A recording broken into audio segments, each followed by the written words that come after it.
Benin are not pushovers. One, because they just missed on the World Cup. Kitu kidogo tu. And these are the lineups as confirmed from FIFA. DR Congo play a 4-1-4-1 formation with Lionel Nzao Mpasi in goal. Then on the right side of defense, there is Aaron Wan-Bissaka. In the center and on the left, there is Arthur Masuaku. I know this man very well, Arthur Masuaku. In fact, I know the back four yote because I know Chancel Mbemba and Axel Tuanzebe, former Manchester United. Now I think with Nottingham Forest. And Mutusami Samuel. Hatari sana jamaa. Midfield maestro. Holding midfielder.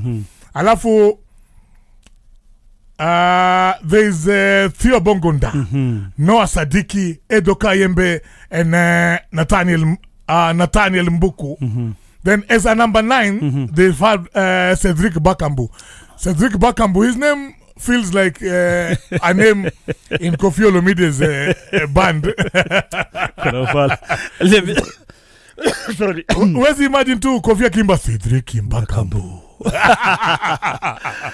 On the Benin side, the goalkeeper Santorim Lagbe, and on the left there's Tomin Auro, Johan Roche, there's Olivier Verdon, there's Rashidi Maumini, in the middle of the park there's Cisse de Almeida, there's Hassan Imorane, kuna Tosin Ayegun Dokudodo, napenda hiyo jina Dokudodo. And then there's Joel Dosu, and up front they have Rodolfo Aloko. So that's the Beninois squad. And it's almost kickoff, so couldn't we just touch a bit of music from Africa? Just a bit. That Adolfo Aloko, he has a very old style ya nywele imekatwa. Aloko amekata tu box ingine. Nikaa amekatiwa so etokona hapo Kayole faster akiendaga job. Sawa. And just number 20 Joel Dosu. Very short guy. Ndio. Lakini tutajua vile mambo inakwenda. It's RDC. Ama tupige ngoma. Home team ni gani kwa hii game? Ni Bana Congo. Basi tucheze ngoma yao sahi alafu half time tucheze ngoma ya Benin.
Chanson de la Dolatu Mwanza. Ushakuwa mkongomani. Hapana matezo Diamond.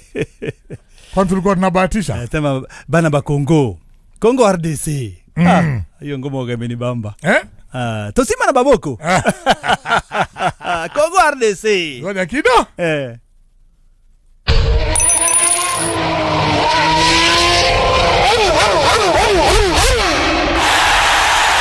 Drive home on Megabytes. Kunywa free airtime with the Pepsi Playtime on the fresh SportyFM's Sporty Express on SportyFM. Yes, it's time to break down stress and bites. It's time for Pepsi on SportyFM's Sporty Express.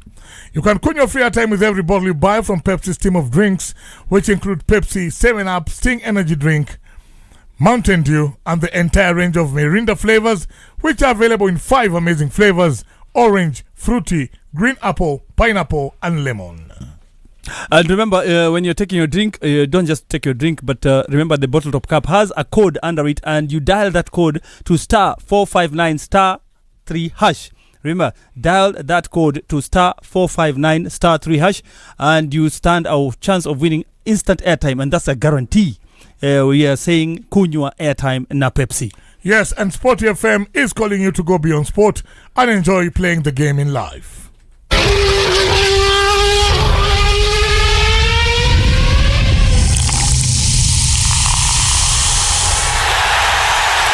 Free flow through evening traffic. Kunywa free airtime with the Pepsi Playtime on the fresh SportyFM's Sporty Express on SportyFM.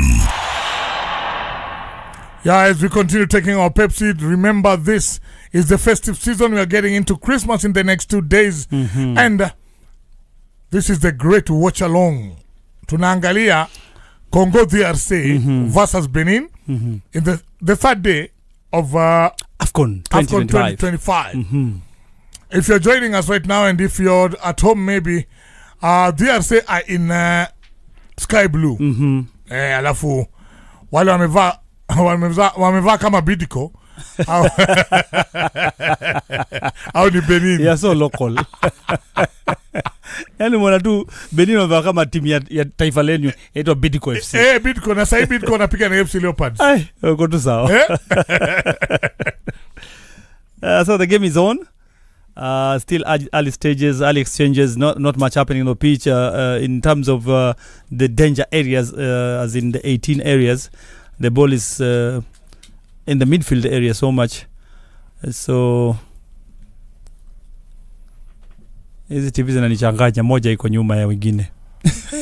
Yeah, it is because unaangalia signal ambazo zinatoka mahali mbili tofauti. Ni noma. Acha niangalie mbele. Angalia huku nyuma. Mimi niko mbele dad. Niko upande yako. Iko siku moja Diamond.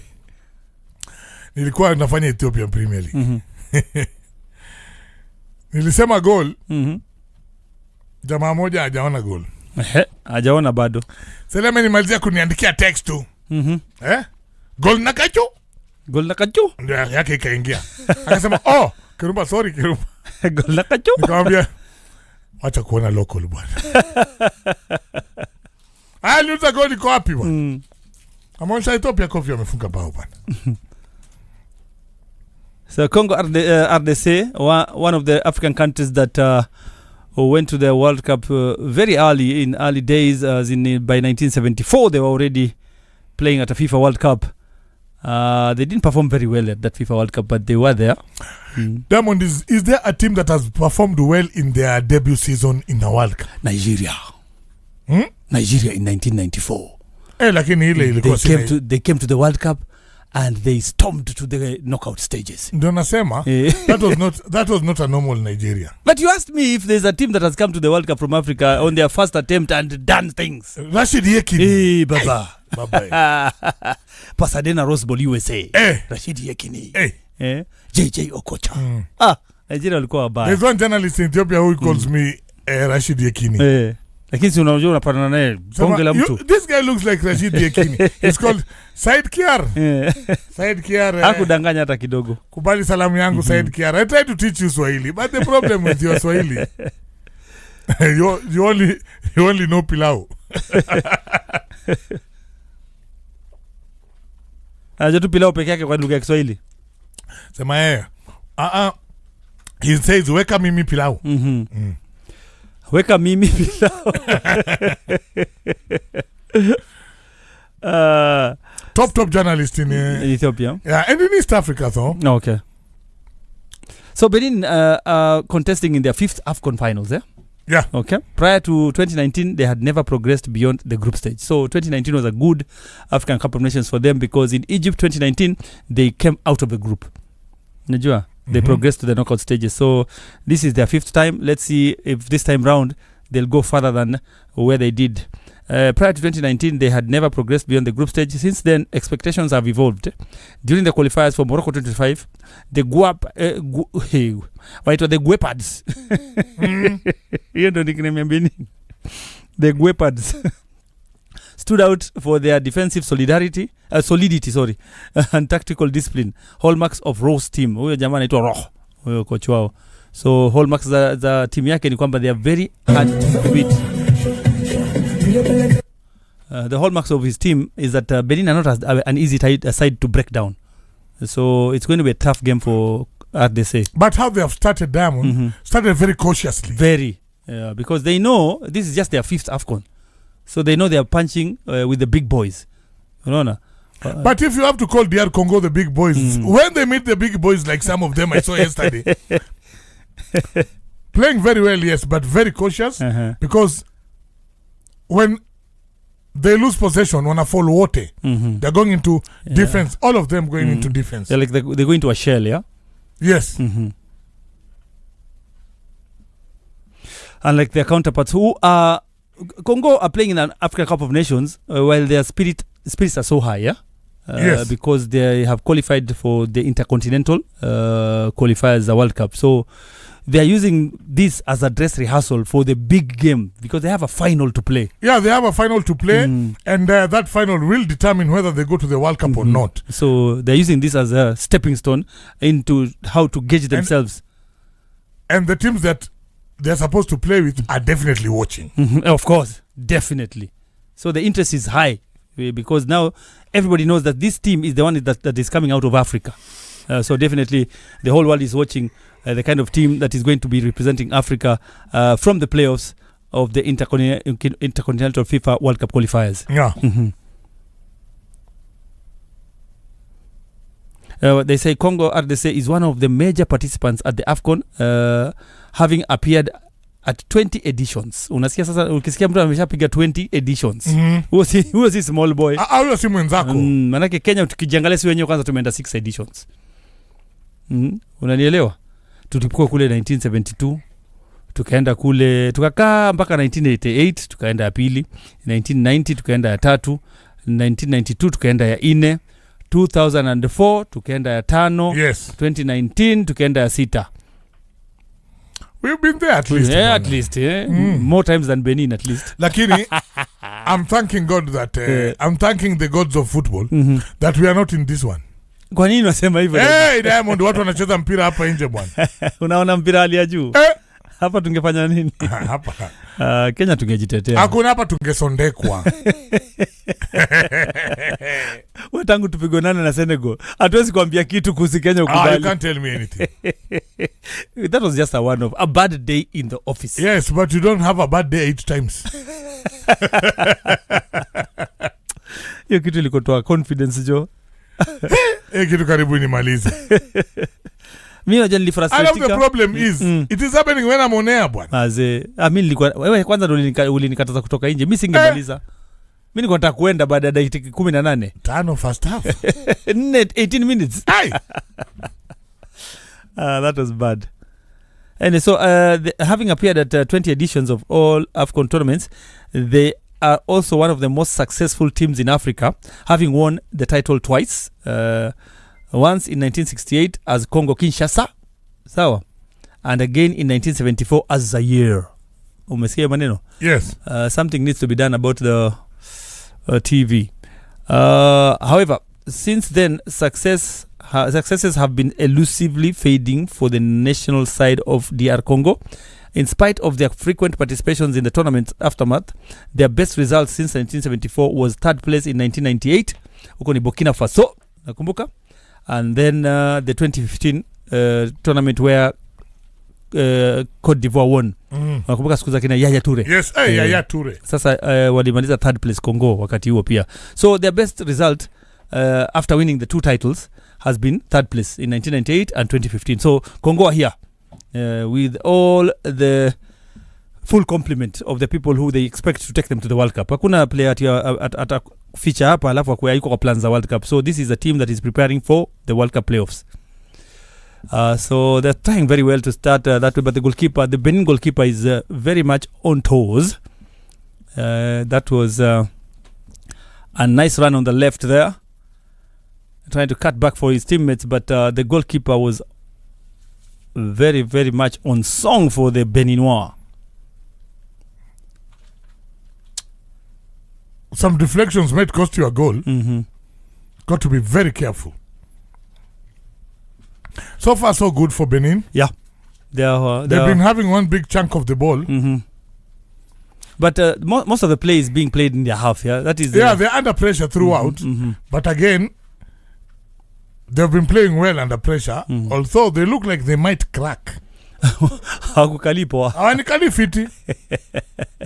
They might surprise you, because as we said, the more you create chances in this top flight football, this elite football, and you don't take your chances, the more the chances of you conceding a goal from a break. Yeah, because your team ingine, the more you're wasting those chances, they grow in confidence. Yeah, so Genorwa is there, the Beninois coach, the old head. Huyu ni mtu ambaye ameona mengi katika kandanda. Nice switch there, and they are trying very much to at least prize open the RDC defense, but the RDC defense has a lot of experience, to say the least, with the leadership of Chancel Mbemba. Chancel Mbemba. The destroyer-in-chief of Nigeria. Yes. Sasa wako hapo nyuma katikati na kuna Axel Tuanzebe. Alafu kuna nani? Aaron Wan-Bissaka. Ai. Hiyo defense iko sawa. That defense is not bad. But alafu huko mwisho hata Masuaku. Look, just listen to that, just back four. Sikia tu. Hiyo peke yake. If you're a football person, those names are not new. Hakuna kitu mpya hapa. Hard to say. These are household names. So they're playing very well, trying to find Bongonda on the right, combining very well with Aaron Wan-Bissaka.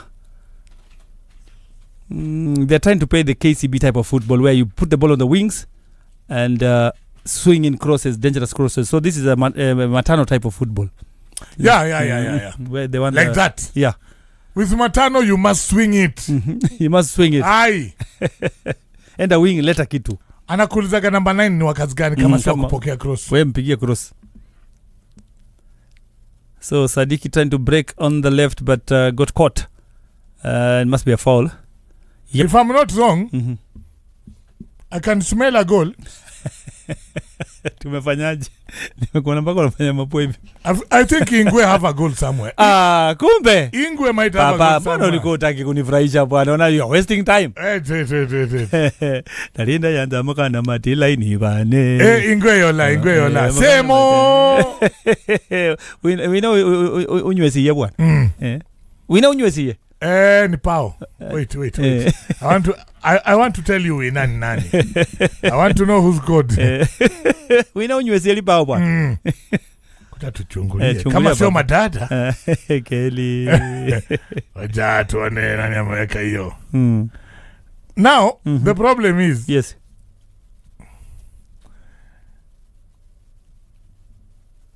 very dangerous. They're just writing shinduminate.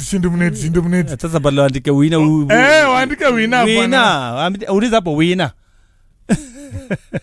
Shinduminate shina. Shina. Watuambie wameandika nasikia imepikwa kutoka very far. Imepikwa kutoka mbali. Let us see. Wacha ni contact. Congo have just taken the lead. An early lead there by Theo Bongonda. A long ball there, and Congo register their first goal of the African Nations I Cup. told you these people don't look good to me. You didn't listen. I'm smelling a goal. I'm smelling a goal. Now there's a goal at AFC Leopards. And a goal, there's a goal at Congo. I told you Benin, wanikali vizuri. Yeah, they're being too cautious. Yeah, they are being too cautious. Nakwambia, they might crack. On a celebration. Bogunda. An early goal there by Johan Roch ndo amelemewa na pass pressure. bwana. Masu wangu wamepiga pass moja, mimi nakwambia 45 yard pass, yani imepigwa diagonal all the way to Theo Bongonda. One touch. Beautiful football by Africa. Why did Roch miss the ball? Angalia, ameondokea. What is the problem? Ameondokea mpira Roch. It's quite it's bizarre actually.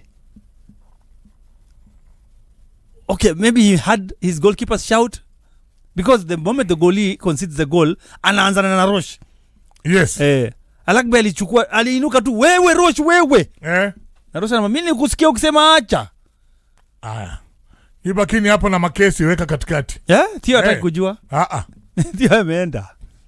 Theo Bungunda. Shaweka ndani. Congo RDC leading 1-0 against Benin as the game enters the 18th minute. Na huku kwa hawa jamaa wajakuambia nani amefunga. Don't worry, Mbayu wayo anafanya mambo yake. Ata contact sahi.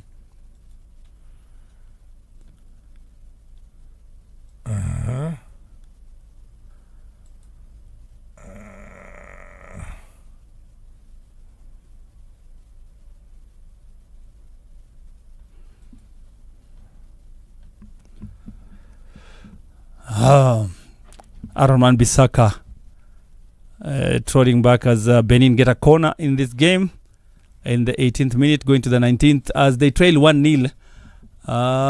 Chances are they might equalize from such things, because they're not such a good ball playing team, but dead ball situations can bring forth some fruit, you know. That should be another corner.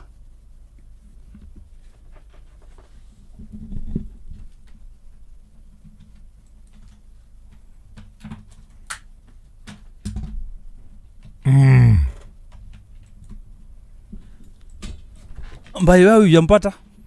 Nampata tatu kujua nani amefungia FC, sababu nimeona imeandikwa FC goal moja. Yes. So why we are trying to look at who is scoring for. As you try to look, Benin are also trying to look for an equalizer. Playing very well on the left wing, stringing some passes together, but going negatively, and that is their biggest undoing. Congo RDC has the 10 attacks as compared to Benin's 3 so far. 10-3 in terms of attacks in the last 19 minutes.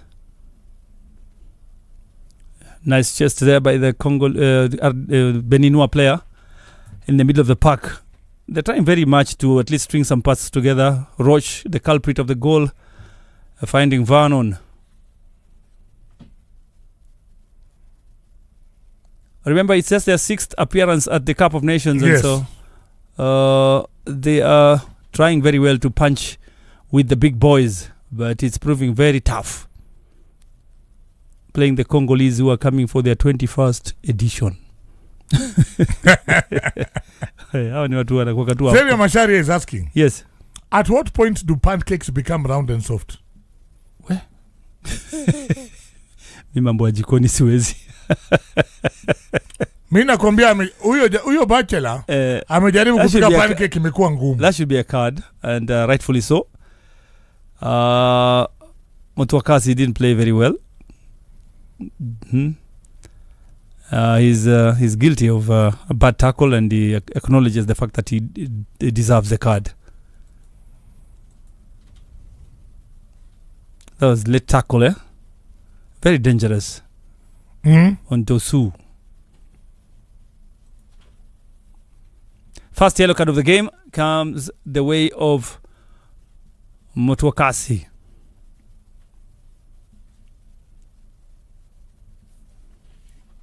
And Benin set us away again as they try to find an equalizer. But they're playing too much of a game on their half. They should be more adventurous. What do you think? They should go forward more. Kwa sababu tayari ushafungwa, yani si ati kama unajua game kisha hivi ushapoteza point 3. So si utajaribu kukomboa. Wewe enda tu. Try and make a game out of it, yeah.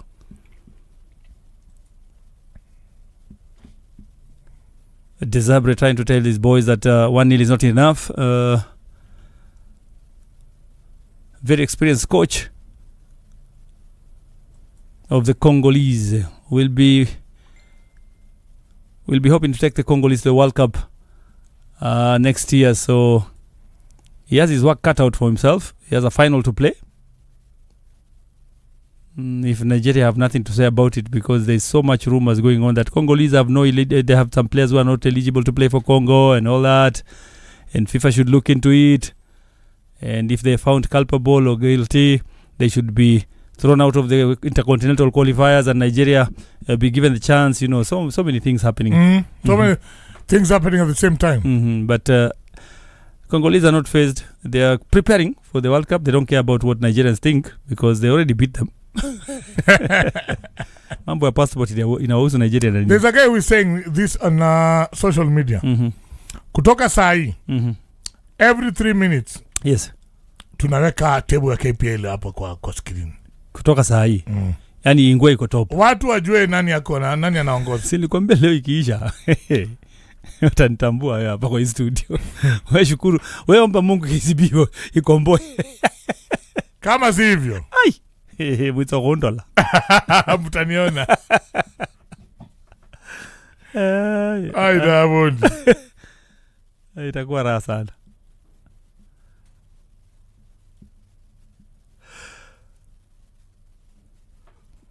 Jodel Dosu, the number 20 from Benin, is playing very well.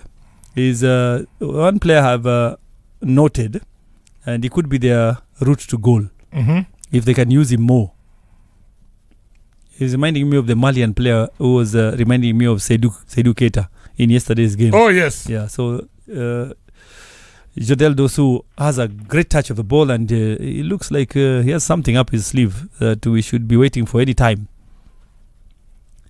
They're trying to cut in on the right, but the Congolese are very, very alert to their threats. Sadiki trying to find his people, but he got Olivier Vadon there.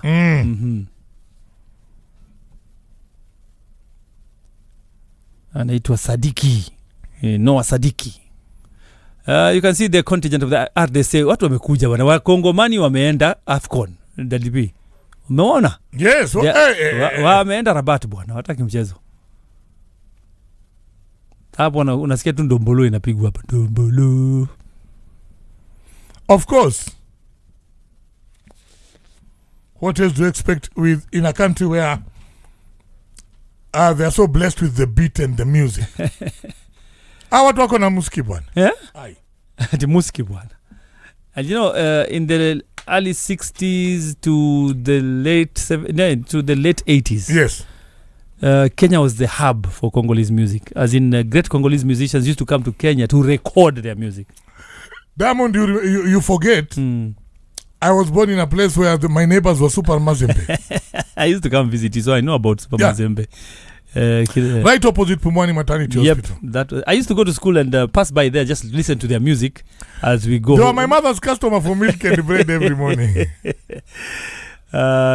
Nakumbuka nikijua hapo ndo nilijua na kina Longombas, kina Christian na Lovi, because their father used to be part of that band.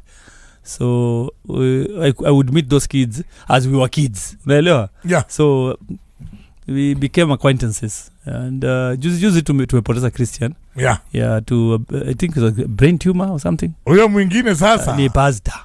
Hiyo si pastor. Vitu na ubiri Diamond hata ways doesn't make sense. Mimi nimesema ile kitu anafanya yeye ni pastor. Siku nyingine na ubiri amevaa skati bwana. Sasa ukashindwa huyu. Hey. Dunia utajionea mimi. Yeah, every morning ukienda shule unaambiwa pelekea waimbaji maziwa.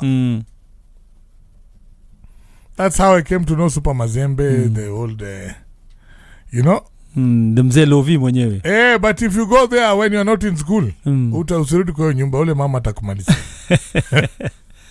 Mimi nilikuwa napenda tu kuona wakienda ku practice pale kwa plot hapo katikati wakipractice. Yes. Tunapitia hapo naangalia. Yani I think I fell in love with Lingala through Super Mazembe.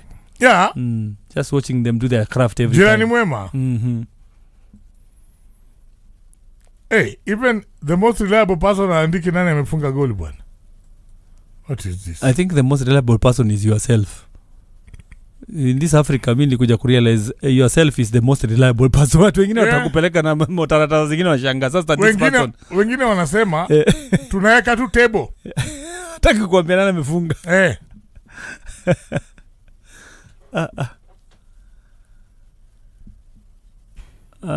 Some clashes there. You know, it is because Maswaku's pass was wonderful. But what happened to Roche? What was he doing? No, aliwacha hiyo mpira kwa nini? I'm trying to understand. Or did somebody shout at him? There must have been a shout from the goalkeeper. Unaona? Because immediately the goal goes in, wanaanza kufokeana na goli. So it's like ona niambia ni wache mpira na huwezi fikia. Na hata hujatoka. Yani vitu kama hizo. But the Congolese don't care much about that. Wao washapata bao yao moja. Yeah, them they have their goal and there's no problem. Someone who's down.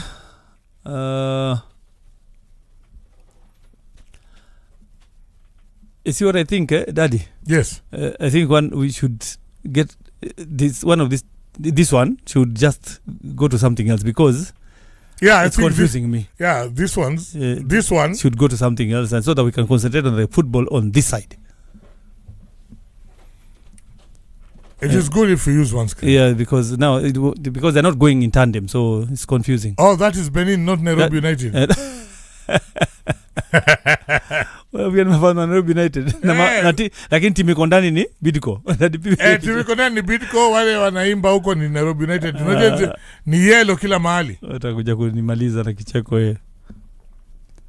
So the game is about to restart. You know you do a lot of serious stuff. Kwa hivyo what I mean wapunguzie pressure. Nathaniel Mbuku had been injured. He was off the pitch, but now the game is restarting. And he's back.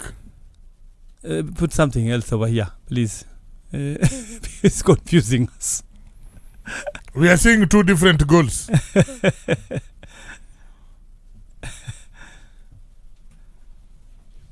So the Congolese are trying to mount another attack. Yeah. Oh, they almost got a second. Man. They almost got a goal. They almost got a second goal, man. Wow.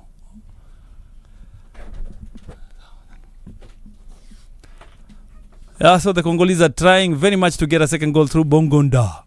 Theo Bongonda was trying very much to get his second goal, but his shot was saved by one of the big defenders in the Benin backline. In fact, that is not salvation. They still have a corner. Nathaniel Mbuku taking the corner.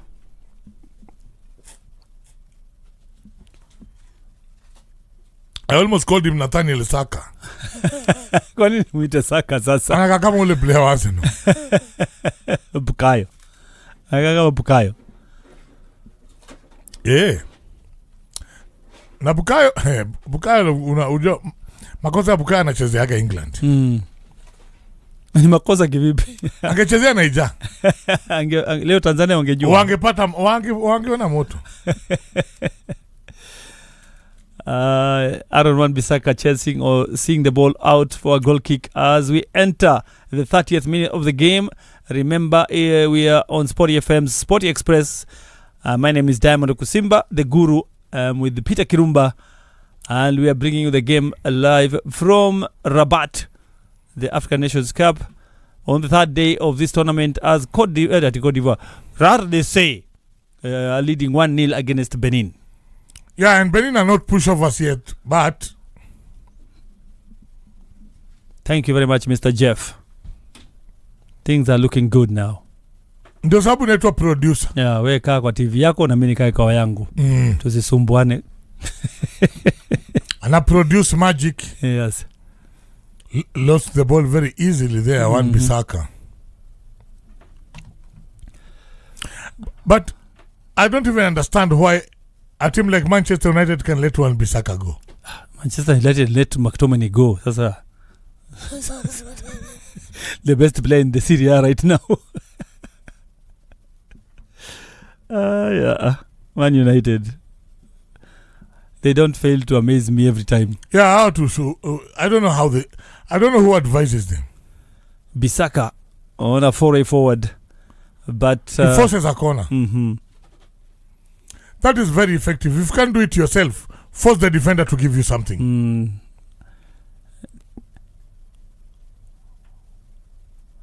Tamino Oro. That number 3 is called Tamino Oro.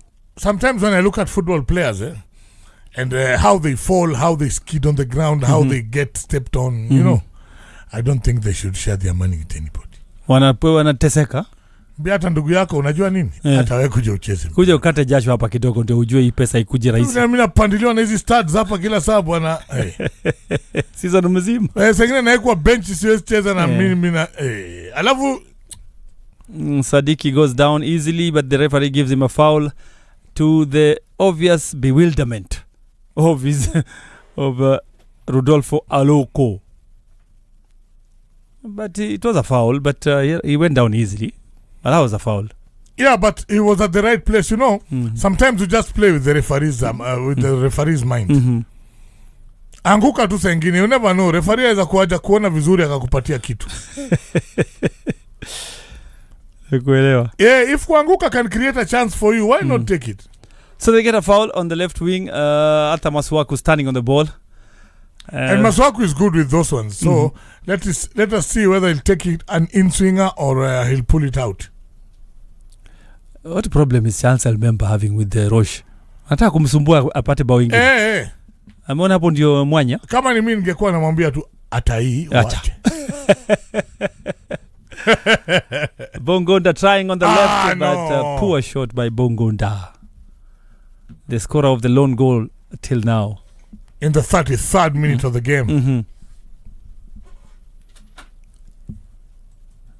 So the Beninois goalkeeper, Mr. Saturim Alegbe, gets us underway once again with the ball to Oliver Verdon. And the man responsible for the conception of that goal, Mr. Johan Roche. But since they scored the goal, they have not been so dangerous, the Congolese. Yeah. Because before the goal, you could even smell a goal coming. They were always on the prowl. No, I think now that they have a goal, they are a bit relaxed. Tempo imerudi chini kidogo. Na hiyo ni makosa kubwa sana because they might be caught. As you say that, the Beninois are in their box. Can you imagine Benin have not had a shot on goal? Paka sasa. You never know what will happen if they get the shot on goal. It might be the goal. Mbuku going, but he has met some very robust defending there by Mr. Doku Dodo. Chancel Mbemba, the general. You're a defender, man. He's a stalwart in the RDC defense. He's been there for years. Alikuwa anajaribu kuenda Nathaniel Mbuku. Akakutana na bonge la mtu pale katikati ya uwanja. Dokudodo. No, there's some names that can scare you. This guy is called Dokudodo.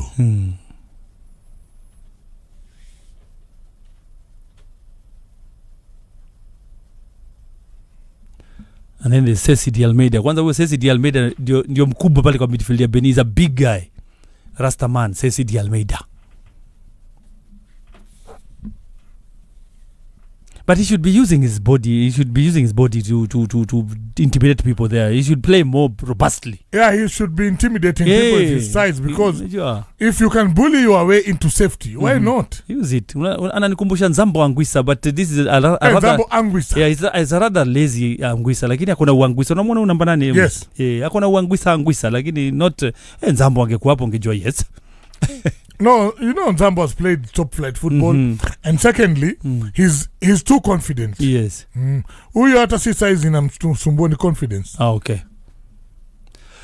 First ball that we've seen the RDC goalkeeper actually working on the whole game. It's the 35th minute that we've seen him at least being worked in his goal. Yeah.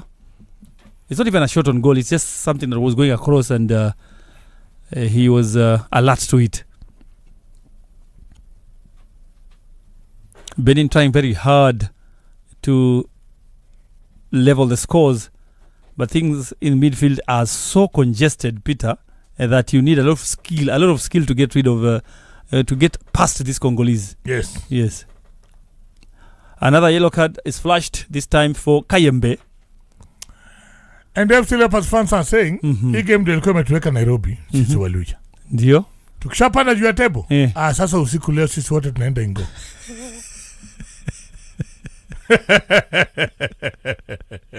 Unanifukuza ama nini? Unaniambia kesho utaki kuniona studio.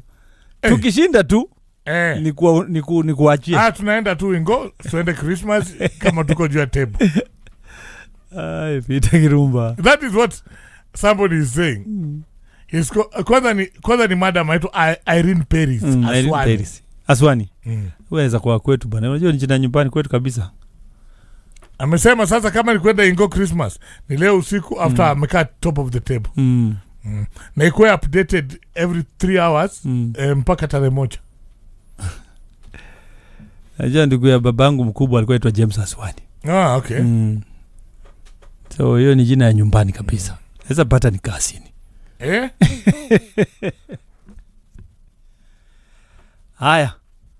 For those of you joining us right now, it's the 38th minute of game in the Africa Cup of Nations Morocco 2025 and Cote d'Ivoire. Mbona nikiona hii COD nafikiri Cote d'Ivoire. RDC ndio wanafaa kuandika pale RDC. Yeah. Hii COD hapana. Si tumekubaliana? Unajua wameanza na Congo DRC code. They do not do that. Wangeuliza watu tuweke initials gani? RDC. Bas. Republique Democratique du Congo. Bas. Pata kutusumbua hapa na kodi. Kwani ni kodi liver oil? Ulikunywa hiyo kitu? Ndani angekunywa na uliwe mtoto wa Mildred Shukuma utakunywa. Mimi nakwambia ilikuwa na test vibaya bwana, alafu picha yake ni mbaya. Jamaa ameshika mbuta tu anatembea nayo. Ilitusaidia hiyo kitu, ilikuwa inatusaidia sana, ni dawa mzuri sana. Na watoto wa siku hizi wapewi hiyo, wanapoa nini? Kwani iko? Ushaiona hivi karibuni? Hiyo labda uende duka moja ya ushago mbali sana. Code liver oil. I'm sure it is there somewhere. Okay, instead of hiyo watoto utumia nini? Sijui kwa sababu sionagi siku hizi, it's not common. Ama watoto waliwacha kuwa wagonjwa. Ama ugonjwa ili advance. Mimi kutoka mama yangu aniambia nisikule maembe ya Mombasa ndashikwa na malaria. I never trust anybody. Maembe yaleta malaria ama ni mosquito? Hata si malaria, pneumonia. Nitakuletea pneumonia. Alafu maembe mama Mombasa mena pneumonia. Kwanza haitu pneumonia, haitu pneumonia. Utafikiria ni goalkeeper wa Arsenal. Ndio pneumonia. Pneumonia. You know, if they mention those big sicknesses, unaogopa, unawachana hiyo maembe. Kumbe ni kununua hataki. Mami, we love you. The midfield battle is getting even more fiery. Wamesema kwamba barabara ya Thika Road, mashabiki wa FC watakuwa nafunga kutoka Kasarani Stadium mpaka town. Kwa hivyo kama unataka kupita upite tu mapema. Kwani wameamua washashinda? Wameamua sasa, wameshinda, wako top of the table na wanaenda mpaka country bus na mguu. Na si game inaendelea. It is still early. Mbona washaamua? Wanasumbua Kevin Tea huku mbaya sana. The Benin team through Oliver Vardon trying to find ways with which to beat the Congolese defense, which is proving very difficult at the moment. The Congolese are well organized, especially on the right side where we have Aaron Wan-Bissaka and Theo Bongonda operating together. Very, very astute play, and I'm liking the way Benin are fighting back to get the ball. That's good fighting. But please be more positive, as in when you get the ball now, try and attack these people very bad. Mount attacks, man. Not a bad ball to the left wing. Yeah, but is there help coming? And how quick is it? There you go. You know the problem with Benin, as I look at it, it is slow transition. Yes, they are slow in transition. And we were told that their strength is solidity in defense, but since they've already conceded, And then they need to start playing football that is called open and expansive, trying to find equalizers. Yes, and departmentalize your people. Watu wa midfield wakae midfield wakichukua transition fast into attack. Mkilose ball fall, mchukue tena mkuje. Because the more mnafanya hivyo, the more na wao DR Congo wanakosa mpira. Wanacheza square ball sana. Exactly. They're not going forward. They're not going forward. Square. But even after all that, they have a corner, yet another one. And as I told you earlier, this could be their best route to goal, set with situations, because I don't see them getting goals from open play. Hawajanionyesha ile uwezo ya kupata from open play. Lakini set pieces like corners and fouls, that one is an avenue they can use. Like this situation. And even crosses sometimes, you know. But they're not going even to the wing with success. So, corners inawaletea, unaona you cross. Diamond, on the flags they have really big problems. On one there's Aaron Wan-Bissaka. On the other is Masuaku. Then Masuaku is on the left. Now you even wonder wanaenda kupitia wapi. Do you even wonder? Hey. Unaangalia defense ya Congo, experience tupu. Trying some very delicate pass there from the to the left wing to get Tosin. Tosin anikumbusha ule wa Chelsea kwa sababu hiyo jina Tosin nilisikia mara ya kwanza na huyo Tosin Adarabioyo. Sasa huko Benin kuna Tosin. Some good football, but as you said, square or backwards. And you know, it is a strategy by Congo. Yeah. Make them play that way. They're not hurting us. Wacha wacheze hivyo. Yeah, if you play square football, it's okay. Some balls like that ones, try and pierce the defense. Good. At least he made Bogonda work.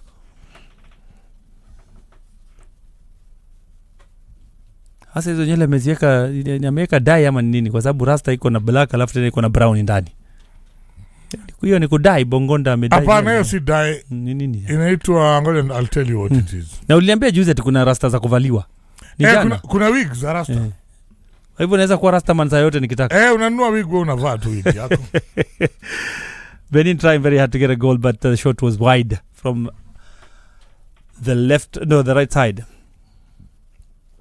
That was Rodolfo Aloko trying to use his left foot, but to no effect.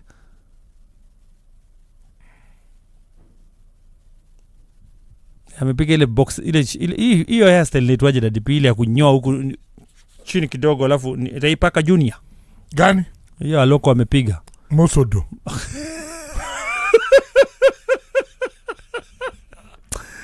Na DP. Mimi sijui hairstyle mingi lakini hiyo si Mosodo. Wewe umechagua tu hairstyle yote ile unajua. Mwanaume ameka Mosodo. Mosodo. Wewe niache. Acha niangalie mpira mimi. Mosodo. It's still 1-0 in the 44th minute. Côte d'Ivoire 1, Benin Côte d'Ivoire. DRC 1. Nakwambia wangeandika pa RDC. Benin 0. Benin has stood their own, yes, even after that blunder that made by Roche. Yeah, that blunder by Roche. Aliwacha mpira na haja communicate na goal. Mimi hata nilimshangaa. Nice ball there, trying to get his people. Then Hassani Morane, another Hassani Morane. Should have finished better. Hassan should have finished better. Nice try by Hassan there, but the finish was like Peter said, not up to standard. But the skill level when he was beating the defenders, wonderful to watch. Diamond, there's a woman who claims to be a pastor. Yeye na familia yake na watoto. Aliwaangalia hivi akacheza ile green card.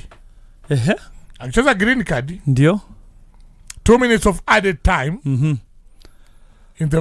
At the end of the first half.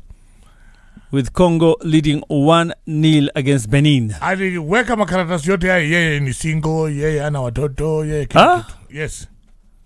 Na akashinda green card. You even deny your own blood, yes. your children, just to get green card.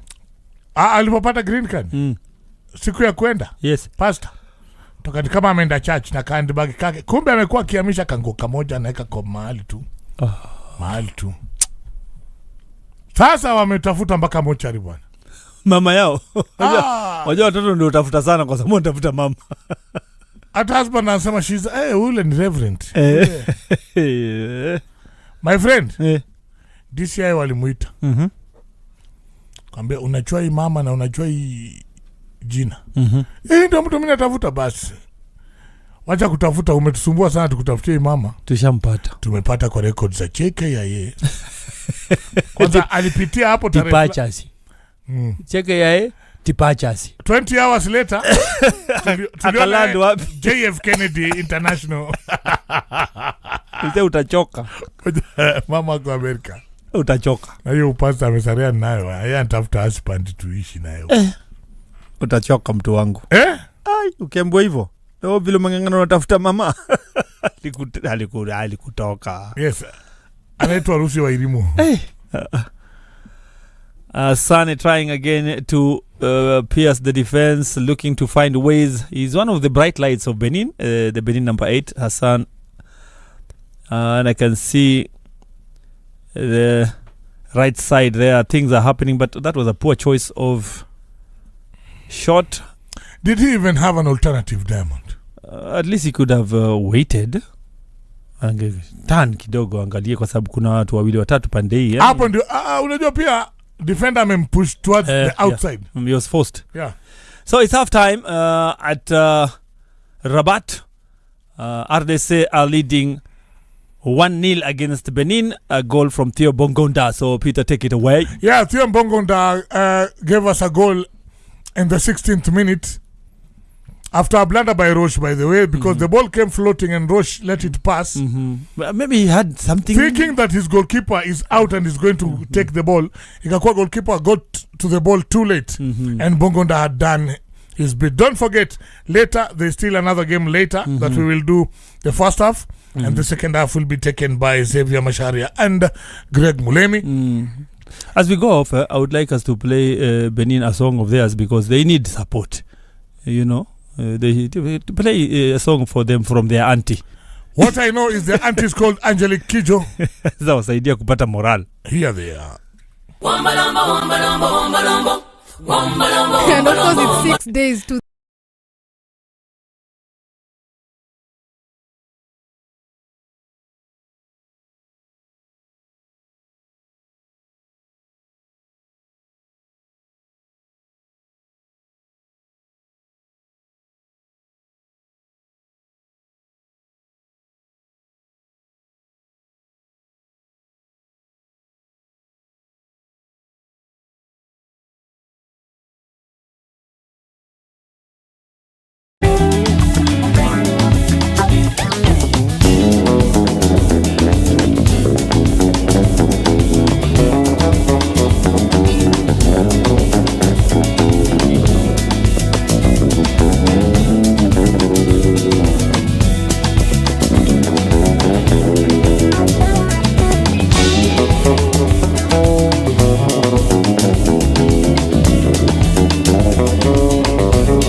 course, it's 6 days to the African Cup of Nations in Morocco. And we have been tackling Group D. We want to give you more details, of course, about the teams that will be participating in the AFCON.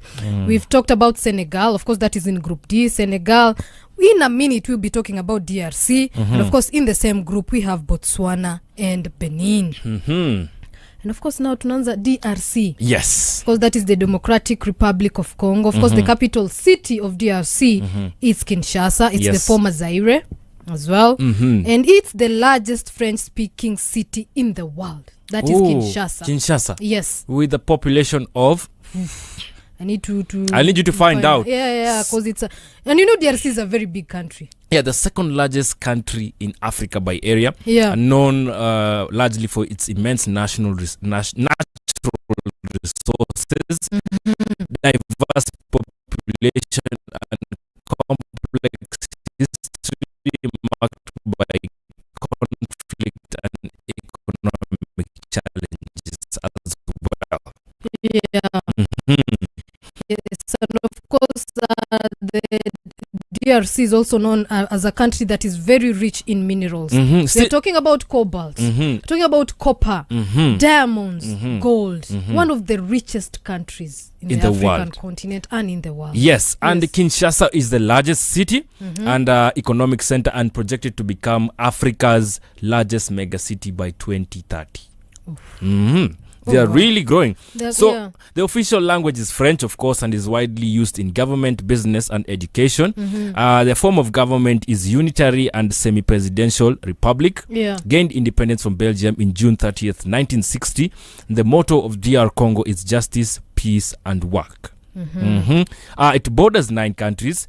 The Congo Brazzaville, the Angolan exclave of Cabinda, South Atlantic Ocean, the Central African Republic, South Sudan, Uganda, Rwanda, Burundi, Tanzania, and Zambia. So the population of DRC is estimated to be around 14 million in 2025 with a high annual growth rate. So the DRC life expectancy at birth is around 60.7 years for men and 64.6 years for women.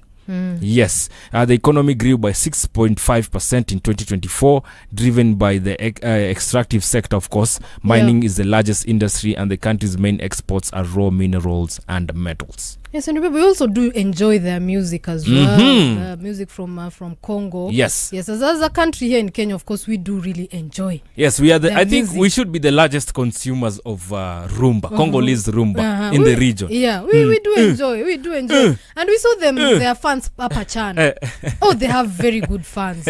Fans who sing throughout. Fans who stand. Fans who are the vibes. The vibes too. They were really, really awesome at the Chan tournament. Yes. Now, when it comes to the people. More than 200 African ethnic groups reside in the DRC. With Bantu peoples making up the large majority. And major others include the Mongo, the Congo, the Luba, and the Lunda. And while French is official, there are 4 national languages used in regional trade and communication. Can you name one of them, apart from French? Just one language used in communication in the DRC. Come on. This should be the easiest. Could be not the easiest. This should be the easiest. I don't know if I think hata Linda hapo nyuma can name one of the languages. I don't know if there's English there. No, not one of the main. It's not one of the main. So probably more or less they are local. Yes. They are local dialects. So there's Chiluba. Yes. Lingala. Congo. And Swahili. Swahili was now my next guess, by the way. So the most, when it comes to music, of course, sukus and rumba. And also the proverbs. And the country is also home to the world's only bonobo population and has several national parks, including the oldest in Africa, which is Virunga National Park. Do you know about the bonobo? I think I read a little bit about them. The bonobo, along with the chimpanzee, it's a chimpanzee-like primate. Family. So it's one of the 2 closest living relatives to humans, sharing approximately 98.7% that is close of our genetic code to humans. With humans. And it's only found in the rainforests of the Republic of Congo. They are often referred to as the forgotten ape. Due to their late discovery as a distinct species in 1929. Yeah, because DRC do have a lot of rainforest. A lot of it. So I think that's why even most of those in Nepal, they stay there. Now ni humans ambao yeah, they're very closest to the humans. And you know, aside from humans, the chimpanzee is one of the most dangerous apes. Yes. Hiyo inaweza kupiga vibaya sana. But I have a phobia for those chimpanzees, monkeys, all that, all of them. But gorillas are gentle, even though they look scary and everything. I just fear them, all of them, for some reason. Yes, So and we also have a huge population of gorillas in the DRC as well. So it's a blessed country. Because I think they also border Rwanda. Rwanda. Yeah, because even Rwanda have mountain gorillas hapo hivyo, the silverbacks. Exactly. So they share that as well. Yes, and of course in terms of football, as we said, they are nicknamed the Leopards. And of course they've appeared in the AFCON. Yeah. 21 times. 21 times. One of the teams that has really appeared in the AFCON. Yes, they are one of the major participants in the AFCON. Exactly. Because of course their first time they participated in the AFCON was in 1965. Yes. And their best results so far, they were champions in 1968 and 1974. When they were back then, but they were called Zaire. Yes. So the team are nicknamed the Leopards, like you said, represents the team international football. It is governed by the Congolese Association Football Federation, FECOFA. Yeah. Yes, notable players of the DRC are Chancel Mbemba, who is their captain and plays for Marseille. Cedric Bakambu, an experienced forward, and has played for top European teams and is now plies his route for Real Betis. Yes. Yannick Bolasie, a well-known winger famous for his flair and tricks during his time for Crystal Palace in the English Premier League. Yeah, I remember him. We have Diumersi Mbokani, a striker who had a successful career in Europe and was a key figure for the Leopards for many years. Mbokani alikuwa na some dreadlocks. Trezor Mputu.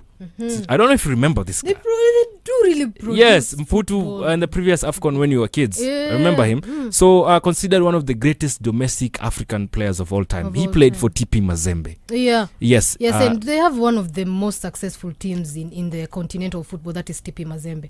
Both the women and the men as well. Very, very well decorated team. And like you said, they have one of the best teams. TP Mazembe also, they have their own stadium. Yeah. Something that's not common with sub-Saharan teams. Yeah. And did you know they won the AFCON twice with two different names? Oh, yeah. In 1968 as Congo Kinshasa and in 1974 as Zaire. Yes. Yes, and then of course now finally it's the Democratic Republic of Congo. And in the 2023 AFCON held in early 2024, they had a strong run.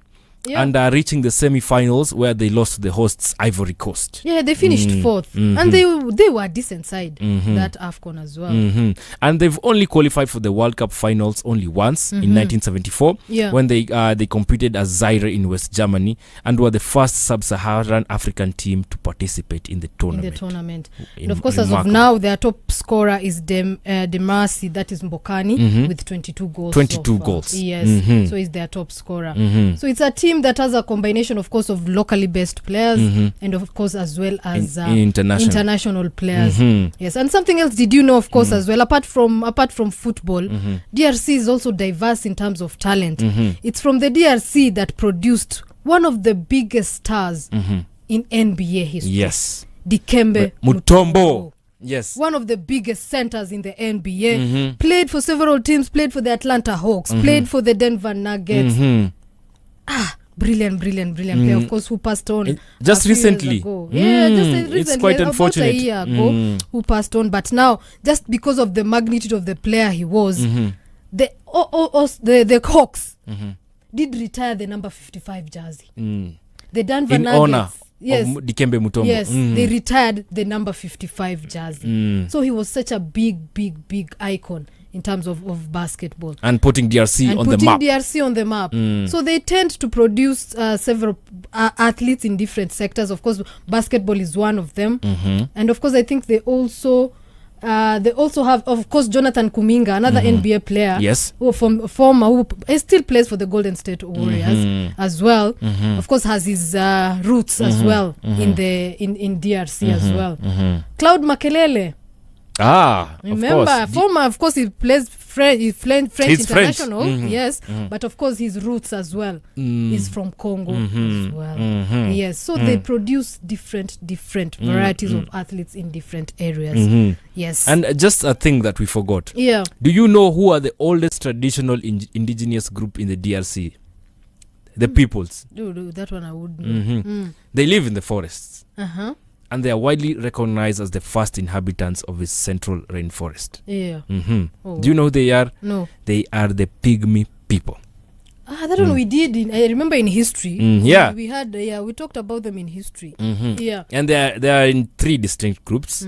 The Bambuti, who are in the Ituri forest, the Twa across central and southern DRC, and the Baka in the north. Yeah.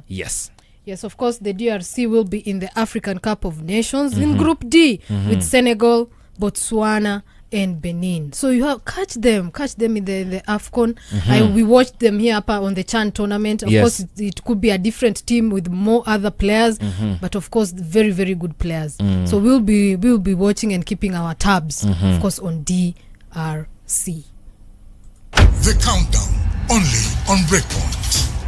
Yes, it's that time. It's now 18 minutes after 12 noon. And of course, during this time, this is where we begin the conversation. We are talking about the African Cup of Nations that will be happening in Morocco. We are only 5 days into the African Cup of Nations in Morocco. You can hear in the air, you can see the hype. And of course, we are having a conversation about Group D. Tulianza jana. We started yesterday in Group D. We talked about Senegal. We talked about the DRC. And today, we'll touch on Benin and Botswana. So you're excited to be back? Yes. The AFCON conversation. Naona mmesonga kweli. Yeah. So after this, tutakuwa tumebaki tuna groups two mbili. Groups. Yeah, only 2 groups will be remaining. Songa, mmetasukuma. Kabisa. Yeah. Yes, of course. Our conversation today, we start with the Benin. Benin, of course, the capital city of Benin is Porto Novo. Mtu anatoka Benin tumuite cause mtu anatoka Kenya tunamuita Kenyan. Yes. Someone from Benin tumuite Benani sama Benani. Happy New Year. Yeah, it is the very first minute of the second half in the Watch Along on Sporty Express. This is DR Congo versus Benin. Na inaanza na bao bwana. Cedric Bakambu. Ulisema tia anaka kama nini kwa muziki ya Koffi Olomide? Anakaa ni kama wale watu usifiwa na Koffi.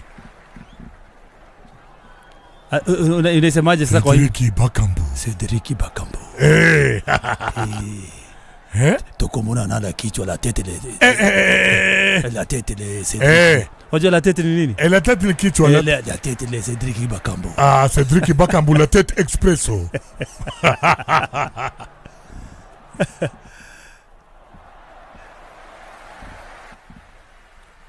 Cedric Bakambu la tete. Paula Pili. Linaweka ndani. Good goal by Cedric Bakambu to set off the second half. As they say, start the second half on a very high note. They say football is a game of 2 halves, and indeed, if Benin thought the second half was going to be any better, it has just started by being worse. About a drubbing. You know what a drubbing is? It's just gotten worse. They're going to be drubbed these ones. No, there's where I want the drubbing diamond. Oh, see hapa. Badai. Happened too early. I think they're checking the goal. The referee. Which goal? Bao aqua offside na pigo kichwa. They never know what happened. Maybe before the goal, before when the cross was taken, things might have happened before. So that's why VAR saying it doesn't make sense to me. The Zarbi is like, guys, you really want to deny me this goal?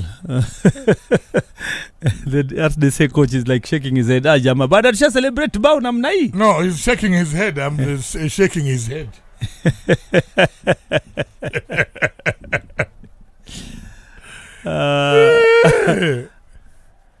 December one. Let me. VR is checking the goal. Peter Kirumba is happy. I don't know why he's happy. He's It laughing. is December, bwana. Okay, We are shaking everything. He's laughing alongside our social media personality, Linda Oso. There's something they're sharing. And you know, my eyesight cannot allow me because the computer is covering me. So I don't know what they're seeing. They're better for us. You they're just very happy. Stay in the dark. This is for adults only. Si uniambie. Aye. Adults only. The goal check is still going on. The goal check is still going on. The referee is discussing with the VR officials. Somebody somewhere doesn't want this goal to stand. somebody on social media has just posted a photo of Reinhard Fabisch Okay. and his widow. But this is a man I trusted. Mm-hmm. Uh-oh. No goal. I told you. So Mbuku is adjudged to have been offside or something? I think so. Before he took the cross? They should explain to us what is happening. Mm-hmm. But the man he has posted here, Yes. I don't think is Reinhard Fabisch. Let me just have a look. And these are the things that Diamond is never happy about.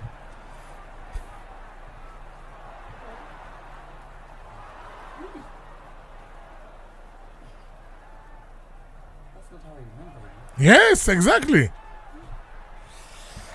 But you know, people change. Anyway. But you can't change and become another person. Let me just check a picture of Reinhard Fabisch that I know. Then we can compare. Okay.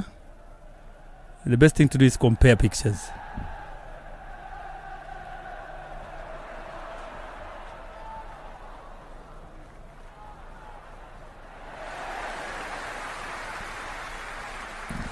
Yeah, so Congo lead 1-0. The goal has been chopped off. And this is just a way of telling Benin to pull up their socks. The gods of football are still favoring them. Mm-hmm, mm-hmm.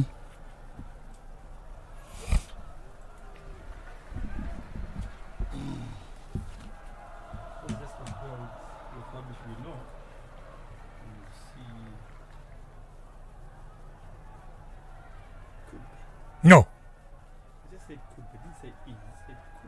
Diamond not. Let's ask a girl. They will tell us. Is this man that man?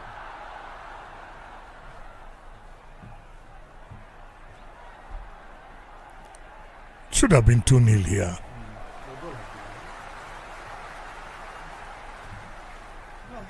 Anyway. Just trying to find out. I'm not so sure if it's not. I'm not so sure if it's not Fabisch or it is Fabisch because I'm a man.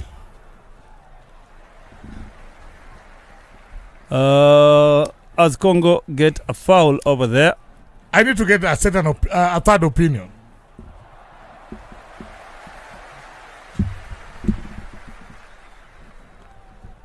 The evidence is on the other side, so the evidence is on my side. that is Fabisch. So I want you to see that man who is there to see if it is him. It is him. So the game goes on, and Masuaku tries to beat his man on the left. Is this the same man? Not a very good one by Mbuku. There was a cross over there. I think Diamond now has proved up to say no. It can't be the same. Okay. So I don't know why he would post that, but I'm just I'm hanging. Mm. He just posted the wrong picture, but the right caption. Let's leave it at that. Yeah, so it's just about, we are doing that because Fabisch has a son who plays for Zimbabwe, Johan Fabisch, the son who was born of a Zimbabwean mother. So he chose his maternal country and he plays for Zimbabwe in their midfield. Okay, there's a substitution just about to happen. Mukau is already on the touchline. Coming on in the 55th minute of the game as Congo lead 1-0 with the Kayembe going off. Remember, Kayembe was on a card. Yes. One of the two people who on a yellow card. So I think Mukau comes in. yeah, I think the coach is just being cautious about. It is very important to be cautious for one reason. If you begin to lose players this early, it could cost you going forward. Yep. And the referee seems to be talking to the VR officials again. There seems to be something that has happened. One thing I like about today's game, Peter Kirumba, I must say, the attendance is beautiful. Yeah. A lot of Congolese, I believe. Yes, have traveled to watch their country play.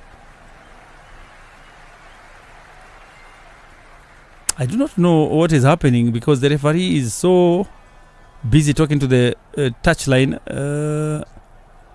officials, but I do not know what was happening. So we are underway again. Masuaku used one of those long balls, one of which resulted in a goal.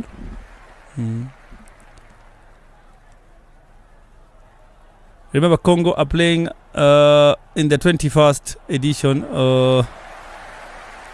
their 21st time of African Cup of Nations. Remember, in the 35th edition of the African Cup of Nations, a tournament that started in 1957, before many countries in Africa were even independent. Yeah. True. Tona inachezwa na hiyo continent yenyewe kwanza iko under colonial rule. Sasa mimi nashangaa hizo tournament ilikuwa inachezwaje? Afrika imeona mambo. This continent, God bless Africa. Hakuna kitu hatujaiona kama continent. Let us enjoy some football. Yeah. Hey. You know, there's a time, since we're watching Congo play, I think this is the right time to talk about this history. There's a man called King Leopold V. Yes. Imagine he took this Central African country called Congo. Yes. And named it after himself. I think this is my country. It is called Leopoldville. What was he smoking? And he turned the Africans into rubber harvesting slaves. And he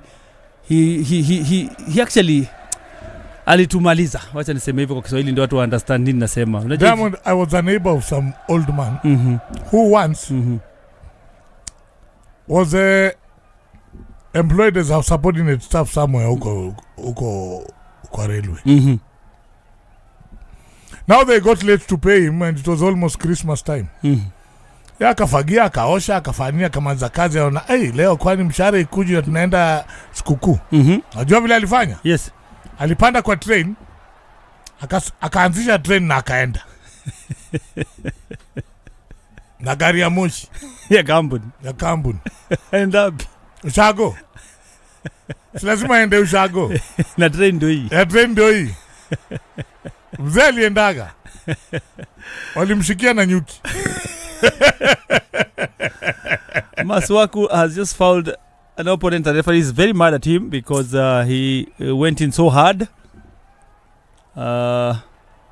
He has left his counterpart on the floor, injured. De Almeida is not having it. Aloko is mad at Masuaku for playing rough. And he's not very happy. He's not happy. Anaambia referee huyu jamaa ananionea na wewe mpatie kadi. Why? So they have a foul on the left wing of the defense, which is the right wing of the attack. So on their right wing, do Benin have a foul? If they can try and get into the game again now, that would be good for them, man. Then it will be good for the game. It will open up. Because, you know, they went down 2-0 and VR saved them. So now they have a chance to equalize once more. And as I told you, their biggest route to goal will be set pieces, because they're not so creative yes. as a team. Good play there by the Congolese, switching the ball. Bongonda on the left wing this time. Lovely cutback there. But very good one. But nobody to pounce on it. Second half had started very badly for Benin. They got some respite from VR. Yeah. But still, They don't look convincing to me. They are not yet out of the doldrums, huh? And as I was telling you, Diamond, there's a team called Muranga Seal. Yes. Yeah? What about it? We have now the longest unbeaten streak. That beauty. You're like Aston Villa in England. In the last 8 matches, yes. Win-win, draw, yeah. draw, win, draw. Amfungiki. Lakini half the time you're drawing. The problem is it draw, tadili nazo tu. Mnacheza kama Manchester. Lakini the problem is, these teams, even if they draw with us, they are not seeing the ball. Okay. We are playing something called Monday ball. Monday ball. Yani tafuta. Tafuta. Beba touch. Osborne Monday ball. There's a Congolese player lying down on the right side of the pitch. We will tell you who. The referee is going to get attention. Cedric Bakambu. Cedric Bakambu, the man who had scored the goal, but the goal was denied. Oof. That was a bad tackle on Bakambu. It was not even a tackle. He actually climbed on his foot. They stamped his foot. So that's a foul. Let's see if Bakambu has recovered, because we're just looking at equal. They were asking for a penalty for Chancel Mbemba's touch by the hand, but nothing has come of it. Let's see what the referee decides here. Verdon is asking the referee what's up. The referee is telling him, cool down. We're going to go on right now. So play resumes from Verdon. I'm trying to find out where Roche is. Is he the one on that side? Because Roche was playing in the center. And he was playing in the center and he gave away a goal. So they pushed him to the flank. Can you Why? see? If you want to remove someone, just remove him. It was just a tactical switch where they put Roche on the left back for the second half. Let's see if he will revert back to the central defensive area. As for now, Rock, the manager, is talking to Aloko. Trying to give him some instructions on how to get back with the 1 hour gone, more than an hour. We're now more than an hour into the game. Yes. So there's another substitution, I think, for Benin.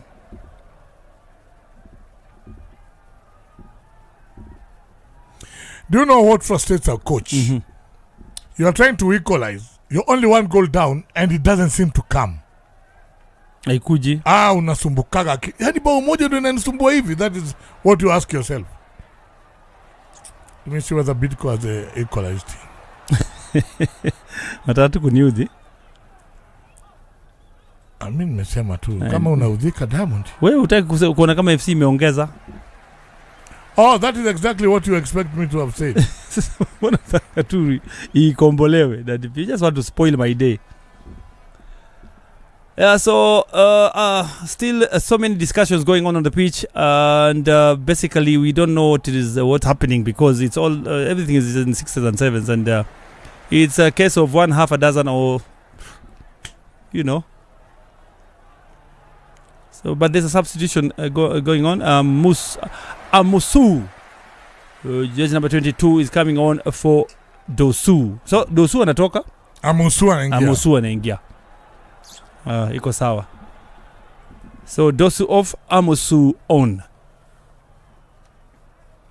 And play continues with Athamaswaku with the ball around his own half on the left wing.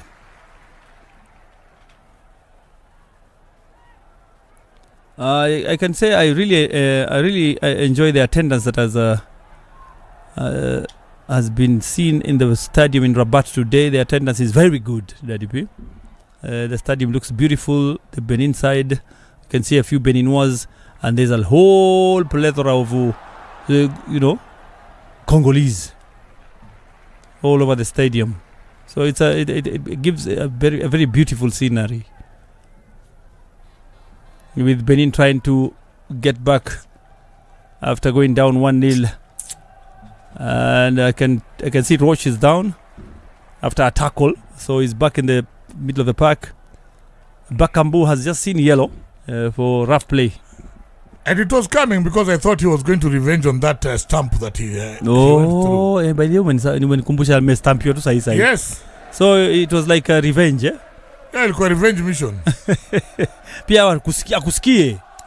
Akufeel lakini wewe umefeel yellow. Usio mnyonge jo. Hivyo ndio watu chochana. Sasa shabu hapo na matimu yetu yake. Jo usiwe mnyonge jo, akufeel. So Roch gets us underway again. The man responsible for the mistake that led to the Congolese goal is on the ball again.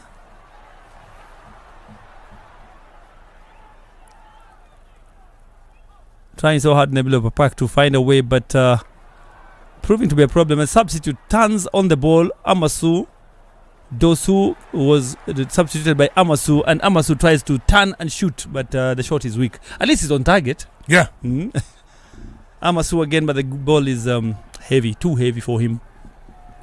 At least he turned, Daddy P. At least he turned and shot goalwards. That was something. Look at that. A weak shot, but at least very weak. Hiyo ndio tunasemaga effort noted. Effort noted by Amasu on his first touch of the ball. Let's see what this is a foul. Now this looks like a genuine chance for Benin to do something. Now that it's about 28 yards away from goal, in a very good angle for somebody to kick with his right foot, you know. So let's see if they are dead ball specialists, because Africa by the way has so many people who can take a dead ball. Yeah. And if the previous AFCON is anything to go by, mazee zilipigwa. Dead balls zilipigwa sana. Nakumbuka ile bao ya Bebe. Wewe. Kutoka katikati ya uwanja. Otosi mtambui Bebe hiyo na alipiga bwana. So they are discussing, Peter, do you think it's a direct kick that is going to be taken there? Because there's a whole lot of discussions going on for about 4 players. Yeah. Talking about this set piece situation. Amasu, the newcomer in the pitch, is deep in conversation. I think he's the one who's going to take it. Because ni kama ame pull rank hapo. Jamani nimeingia sasa hivi niko na mimi naweza piga hiki tu. Niachieni Joy. Inataka fundi bwana. Imepigwa. It's almost going in. A very good shot by Oro. But always rising, yeah? Yeah, it was going up and up. Always rising, but what a thunderbolt that was. Wow. It rose, in fact, it rose early. But it's a good shot. Yeah, and he should try a few more. Yep. So they should try and penetrate more so that they can get fouled and get free kicks. So there's 2 more changes by Congo. Naona pandikizi la mtu ataka kuingia mahala pake, Arthur Masuaku, who has been playing on the left side of midfield. The replacements coming in. This guy could pass for Olise. Yeah. Who is this Meshak? Meshak is coming on for who? For Bongonda, the scorer of the only goal of the game so far. I want to see where they will be fixed in this, so that I know whether they came to protect that one goal or to try and add a second one. Okay, Bongonda comes off. Meshak Elia is on. Meshak Elia, I think I remember this guy playing in the Premier League. Let me just check. I think he was playing for Watford. Let me just confirm. Okay. Yep. Because that name is not new to my... Meshak Elia. Yeah. Let me just see where he played. Meshak Elia.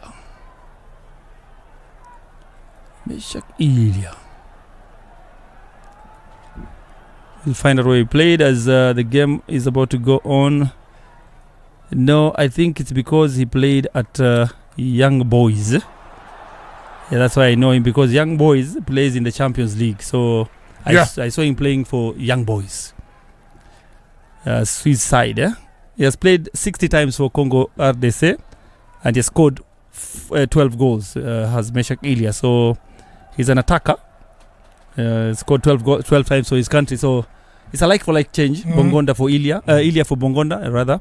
So hakuna tactical anything pale. No, there's nothing to forward, weka forward.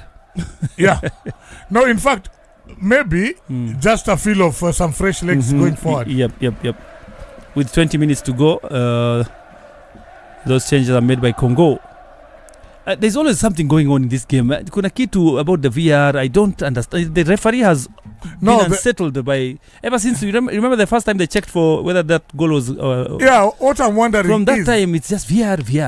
The people at the VAR, for lack of a better word, I would say they're a bit slow because every time they have to call the referee to go and check for himself. I think the ref is even tired of them. It's like, guys, Hey, nini? you just look and give me the decision. Let's continue. Nini bana, kila saa mnanitaita.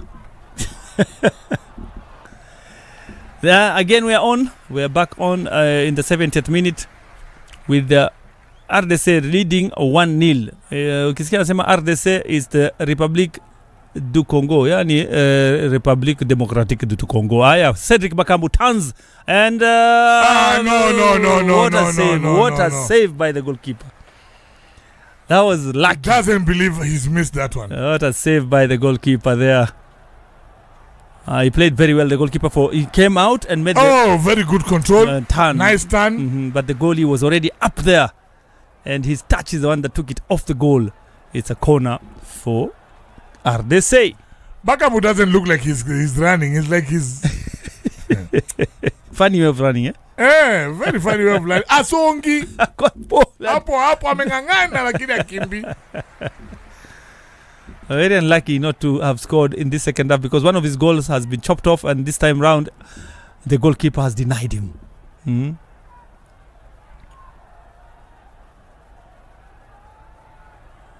I'm really liking it. The game is opening up very well. It's a very good game. Apart from the VR, 19 minutes to go before the end of it, although the VR is slowing it down. Kila saa referee kuja. There have been 54 attacks. I look at there for 53 attacks with 29 coming from the DRC side and Benin having 39. And still they have 1-0 to Congo. Yeah. So the substitute has gotten Amusu, the one who came in for Dosu, has just been yellow carded. He's not even spent 5 minutes on the pitch. Ako na yellow yake. Ilya tries to combine there, but Roche, very strong, very solid in defense.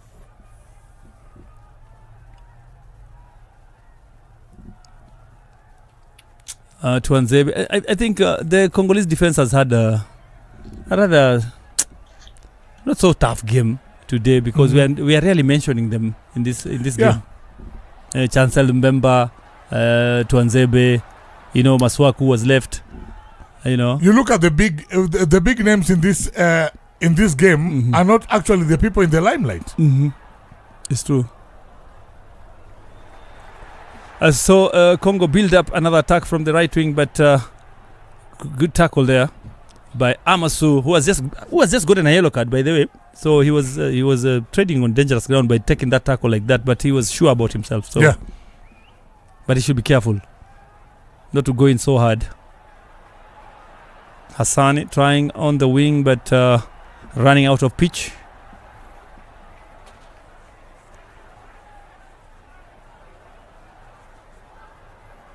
If you're joining us right now, you're on the Sporty Express. Watch along with me, Diamond Kusimba, and Peter Kirumba as we bring to you the AFCON live from Morocco 2025. It's the RDC, or Congo Democratic Republic, playing Benin, and so far it's RDC leading 1-0 from a goal scored very early in the game by Theo Bongonda, who has just left the pitch.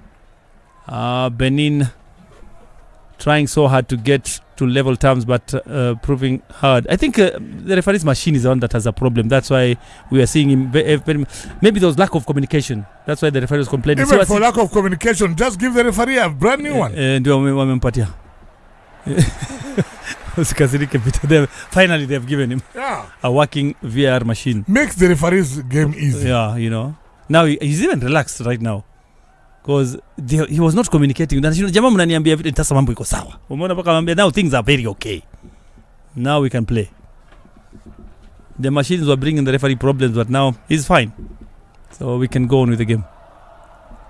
So what is your take on Congo with 15 minutes remaining? Diamond, Congo need to be a bit more lethal. They need to know how to finish off teams. Yes. But this Congolese team has the capability of holding on to a 1-0 lead. Against the likes of Benin. Against the likes of Nigeria. Yeah, that was then. Yes. Diamond, from what you saw yesterday at the Cup of Nations, I'm just saying the bar has been set very yes, high. but I'm just saying they are solid. They don't concede easily. Congo, they can win 1-0. It's not easy. Not many teams can win 1-0 comfortably. Unaona wako 1-0 lakini they are comfortable. Yeah, and they look like they are not in a hurry. Yes. They don't look hurried. They don't. They are comfortable. They are in control. But Benin, looking at how they performed going into the World Cup, yes, they are, and missing it by a whisker. Yeah, today they have not. Wanakushangaza. Yeah. They don't look like a solid team like they looked in the qualifiers. Exactly. Yeah? Mm-hmm. I think that really deflated them. Yeah. Not going to the World Cup. Mm-hmm. Their hopes are so high. Oh, Roach has saved there. Saved his blushes because that was a 1-2 inside the box that Roach read very well. That was some good defending by Roach. Samuel Semo. Angalia Dadipi. Wachana Mukau. I wanted the one by Roche. Angalia, look at this 1-2 going on in the box, and then Roche. Look at Roche. Pap read it very well. Yes, because that was a goal. That was a certain goal.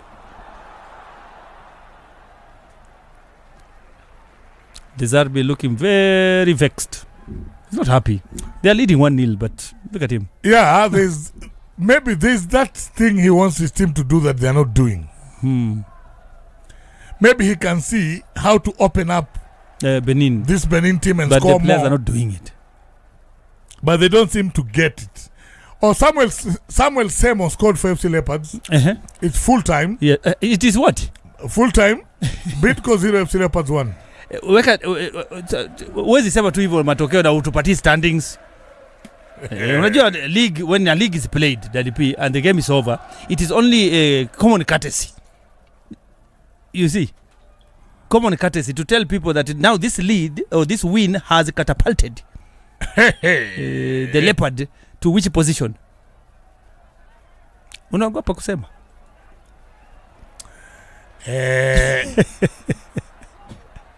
Sasa nikupe time utatuambia tu. Sasa imefika. But why are they not updating even these people? They have not updated. Yes. But kuna kile inatoka live standing ama wako na live standing. Live standing niko hapa kwa live standing ama anafaa kuangalia wapi. Nasema aje hapo. Bora FC wajasongezwa juu. Want to see the live standings? They are here. What are they saying?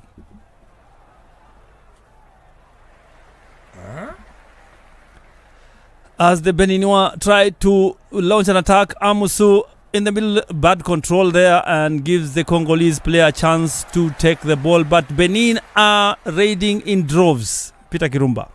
Yeah, but look at the defensive discipline of the Congo. Congolese, yeah. But the Benin are not giving up. My friend, mtatoboka hapa. Hapa paka mtoboke. Sasa hii ni kuruka gani unatafuta penalty nani? That guy just stopped playing football and jumped and dived. Damon, I don't think even right now in our country we have teams of this level. Elia. He has come to bring a little life in Meshaki. Hey. He has come to bring a little life in the game, and he has burst out in the left wing and tried to cut back, but the defense has worked very, very nicely. I don't know why this guy decided to go down. This one. Why did he decide to? Diamond, you have done everything. Na umechoka. Piga chini huko, referee atakusaidia. Mwone. Amejiangusha tu. Doku. African football never ceases to amaze me. Okay. Chancellor's member, the captain, trying to look for teammates here and there. It's a goal kick.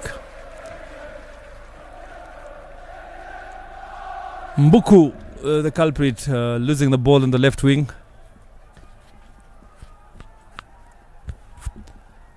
And Vernon comes to start. Receives it back from Roche and looks forward. They're having a problem even finding teammates. Mm-hmm. People are not opening and showing for the ball, yeah? Okay, so let me try and look for the what do you call it? The live standing. Yeah, because now you're not telling me where my team is. Mimi sijui kwa nini umenikosea hivyo, unaniambia matokeo na unipatii table. Kwa nini unipatii table? Hii mimi sijui live yangu iko wapi. Acha mimi jitafutie table mwenyewe.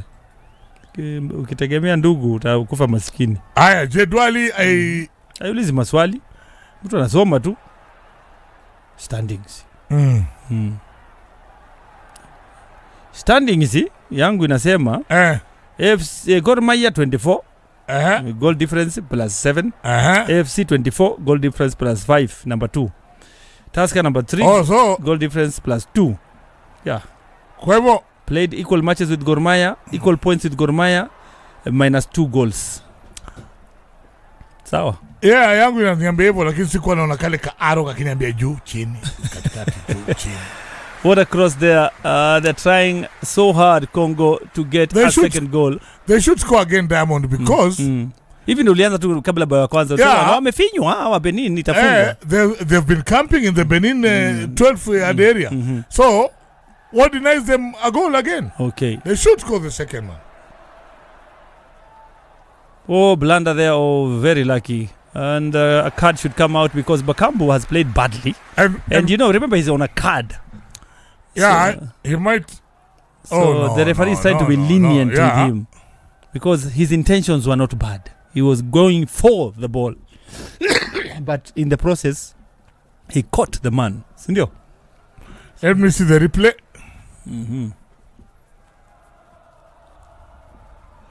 Bakambu was going for the ball but caught the man, and the referee looks like he has understood the situation. Yes. No big deal out of it. The Congolese are in fresh, good spirits, and there's a guy with a funny name coming on for Hassane. But let us see that's who this is. That's not Hassane going off. That's Almeida. De Almeida is going off. So what's come on for De Almeida? Atijiku.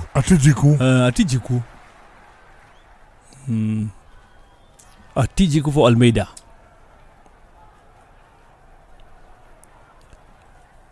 Atijiku goes for the first ball but misses it. Now gets the ball. A touch of the ball by Atijiku, the new man. And you can see the position, that he the has taken. possession, 38.5% for Congo. And 62.5% for Benin. And still they're doing nothing with it. Just goes to show you that modern football is not about possession. It's about what you do with the ball when you have it. That is why I've been saying there's some very useless statistics nowadays in football. Tibole possession. Zamani ilikuwa ya muhimu. Jo tuliwagongea. Mliwagongea mkagongo. Sasa Morocco in the World Cup in 2022, they were never the ones with the possession, but they reached the semi-final. Yes. Walikuwa na possession at 30%. You do what's necessary. Stop wacha kutuonesha. Si tukipata mpira tuko kwenyu. Nice cross over there, but goalkeeper punches it and loses it. It's a corner. These two goalkeepers have not had a lot of work to do. Yes, and the little work they've done, they haven't convinced. Yeah, they've done badly. Not even... Galia. Look at that. That's a ball he could have caught. That is a ball that should not disturb any keeper. Nice corner. No, that was a good header, but lacked direction by Tosin. Seems wajazoea kufunga. Mpasi is very lucky because you know he's the one who brought this corner, yeah? Ingeresalt kwa ball ingekuwa makosa yake. He should have caught that ball. I was so used to Kidiaba on the Congolese goal that when he retired from international football, I'm like he should be there. Kwa sababu hiyo bao ingefungwa wazungu wangeshangaa kwanza na South America vile jamaa angeruka kwa ground. You remember the Kidiaba dance? Yeah. Alikuwa anakaa chini anaruka hivi na makalio. Kidiaba using Madiaba to play. Trying to break the Benin defense again, but Congo not successful. There's a foul there according to me because someone is pushing another. You don't push your opponents on the pitch. Sipenga is coming. is coming on for Congo. Sipenga. Hebu angalia jina Sipenga. Sipenga. Sipenga anakuja. And you'll find... Is this Fiston Mayele? That should be Fiston. Yeah, Fiston Mayele. The former Yanga player. The FC Pyramids player. He's at Pyramids right now. He used to be at Yanga. He's the African champion. Fiston Mayele. And let me tell you, he's coming this Mayelo. He's coming for Cedric Bakambu. And trust me, he's coming to score. Fiston is a very dangerous customer. Bakambu has had a decent game. His goal was disallowed in the second half, and he's off. So Fiston Mayele is on. The player who plays for FC Pyramids, the champions of Africa. Very good cross there by Atijiku. But Mpasi is equal to it. Motuasami hasn't had a bad game, but ni vile hii midfield ya Benin haijamtesa sana. Motuasami is just running. Yeah. Anaenjoy tu ball huko katikati.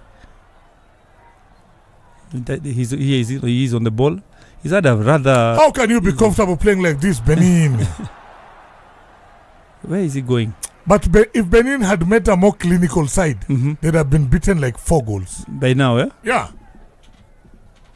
You don't see them going... Congo are not taking their chances. Congo are not hungry enough. Will they rule their chances? As it might go on to part in 1-1.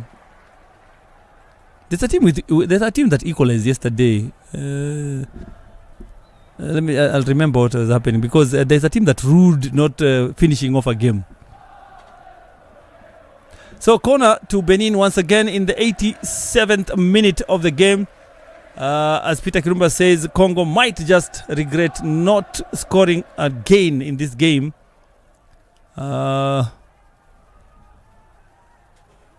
Very poor effort there by Ouro from the corner.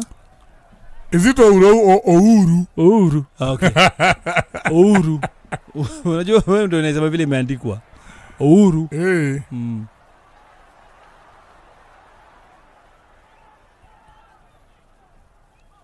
Okay. So there are the keeper Mpasi taking his time with the ball. You know, you can see it is 87 minutes on the cards, you know. And that's I have not seen so many fouls and so many stoppages, so I don't expect them to add so many minutes at the end of this one. Yeah, the thing is, you remember when you were discussing about football becoming a countdown sport? It would have been good, because when you stop the game like that and the ball is not moving, the time should not be ticking. You get, eh? Yeah, that would be good. Instead of these additional times, nakuwaga 14 minutes of added time. Hizo ni vitu gani hizo zinakuwaga? Yeah, there is a game that was added 14 minutes. Si game yenyu ya jana. Mpaka ukaniambia ati hata waongeze siku mzima. Yani you even spoke badly. Yes, no, even if you added another day, maybe tuongea pika ingine 4. Ulisema ati na referee anaongeza 14 minutes, waongeze hata siku. Ini 3-1, inaisha 3-1. Uliongea mbaya. I hear Abdul is a Bandari fan. Abdul Walid. Si Bandari yule. Wacha nikwambie. Kando na uswahili yake. Yeye ameenda tu kujivunja roho bure. Hapana, Abdul Walid anapenda Bandari. Ni mtu anapenda kukaa kwenye ufuo wa bahari, mambo yake hayo. Tutafuata huko Mombasa. Tuwapige mabao. Pana tisha Muranga Seal bana. Nice ball there, but Mpasi is equal to it. Rock on the bench is like, guys, keep doing it. There's still time, although it's just 2 minutes to go, less than. Congo seem to have done just enough to win today's game. What do you think, Dadipi? Just enough to win. They've not gotten out of gear 1. Yeah, they didn't leave gear 1, and was it even necessary? It seems like, according to the opponent, it wasn't. Yeah.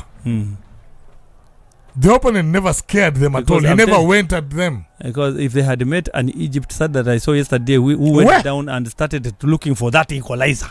Hey, na walitafuta. Ilibidi patikane, my friend. Na bakshish juu yake. Congo are enjoying themselves on this pitch bwana. Sasa ni kugonga tu. Nothing much. They don't look scary. Yep. But they look comfortable on the ball. That's the thing. Let's see what the young man who just came on will do. Nice pass there. Dangerous play. Pass is very lucky. Very lucky keeper. And I said it. Wow. They might lose their chances, Sabia Upuzi. Mm. That's a very big foul, referee. Shot tagging is not allowed. Usipenda amekuja kupenda watu huku ndani. Naitwa Sipenga. Aitwa Sipenga. Sipenga anapenda watu sana. Siangoje shati game ikiisha Sipenga. Ametoa hapana, alikuwa anatoa kaptula. Mpaka bukta bwana. What is he doing? Kaptula bwana. Sipenga ufai kufanya hivyo bwana. This was a dangerous situation, man. Mpasi is very lucky. Ndole ni bao bwana. Tanu. Guy. He was scoring a second one. Wow, that was okay. How many minutes have been added? 10 minutes of added time in this game. Tell me where they found 10 minutes. I don't know, Peter Kirumba. We've been watching this game with you. I haven't seen any injuries that would warrant such added time. But and then again, we're not the referee. Oh, I remember when they had a problem. It was the referee who had a problem every time. Oh, because of his machine from yes, so it got mama nini nakumbuka. Akaenda kubadilishiwa hiyo machine yake. You know, because we tried to find out if there were injuries. There are no injuries, DP. No, I think it is because he couldn't hear what the VR no was communication, yeah. So we understand. The 10 minutes are justified. So we are into the second minute of the 10 minutes added, and Tosin has left the building with the Teslimi replacing him. Tosin, the Benin number 10, has just left the pitch.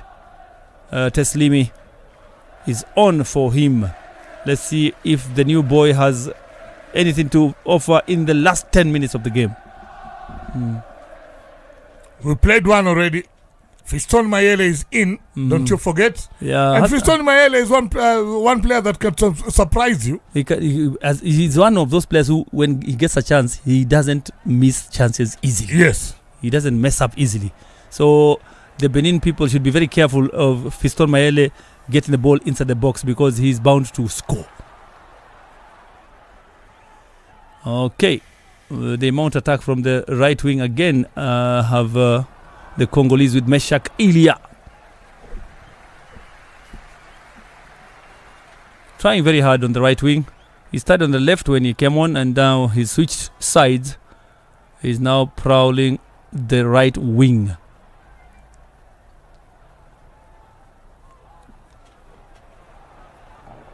Mutusami puts the ball out, and the Benin side try to mount an attack. Uni Martial, Anthony Martial. It looks like Martial. Yeah. Almost a copyright of Anthony Martial.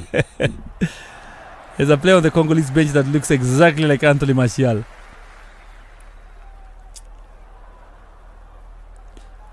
Somebody went down without any opposition. Is it Motosami?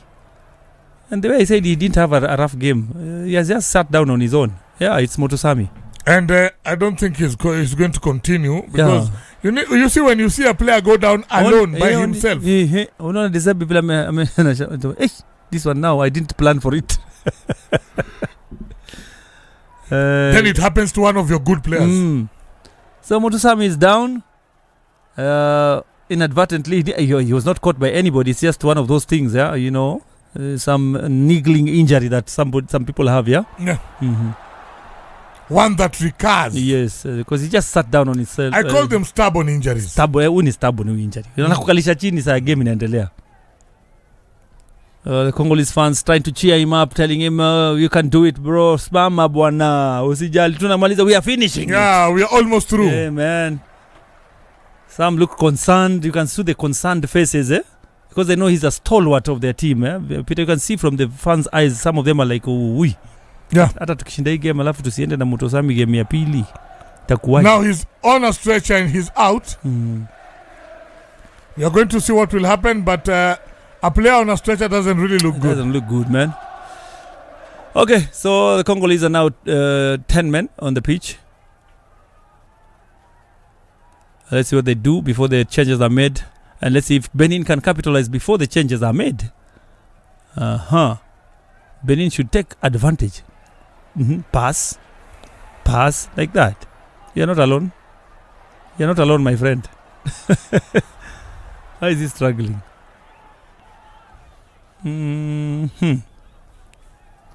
Isn't that a foul? No. Sipenga alimwangalia tu. Sipenga is not playing badly. Nice one by Roach there.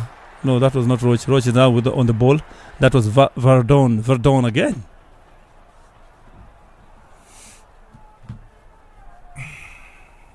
Trying to string some passes in the middle of the park. Hassan doing his thing again. He's been impressive, the Benin number 8, yeah? Very. Yeah, he can beat one or two people in the midfield. You know, he tried a shot in the first half. I think he's the only ball player that they have, in the team, yeah. Mm-hmm.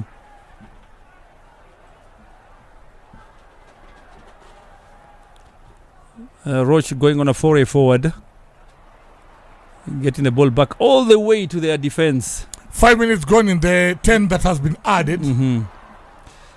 I think Benin can sting back in the dying ambers and shock these Congolese, because now the Congolese will rue the chances they've not been taking.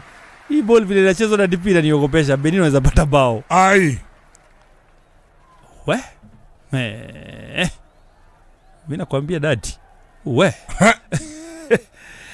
Remember, I was telling you there's a game that some team equalized that I didn't remember at that time. It was yes. Zambia. Zambia were playing, and there was a goal by Patson Daka that really made me happy, because that game they played with their hearts out. They were not giving up on that game, and when Patson Daka did that low diving header, I was very happy, Peter Kirumba, because those are fruits of not giving up. Now, Sipenga looks very idle. They should be able to supply him with a few balls, and let's see what him and Fiston Mayele can do. Mm-hmm. A ball like that one that is coming from the flank. Mm-hmm. Sinayoko had... Now that is nice. Oh, good. But there was no recipient. Mm-hmm. I was talking about the Mali and Zambia game yesterday. Sinayoko had scored for Mali in the 61st minute, and Patson Daka equalized in the 92nd minute. Oof. With a diving header for Zambia. So this dying minutes, you have to be very careful, because the team can equalize at this time and you'll do nothing because there is no time. Yeah, because we only have 3 minutes now. Ukipigo bao sahi equalize uta-respond aje na time hakuna. Unapiga go bao saa mbaya. Ukirudisha ball katikati, ball imeisha. So Congo should be very careful and wary of Benin getting the ball at this time and springing their own attack like that, because that's what they want to do. They just want to get the ball and spring an attack. No, not DP? I can see them. Mm-hmm. That's just what they want, just to spring one attack.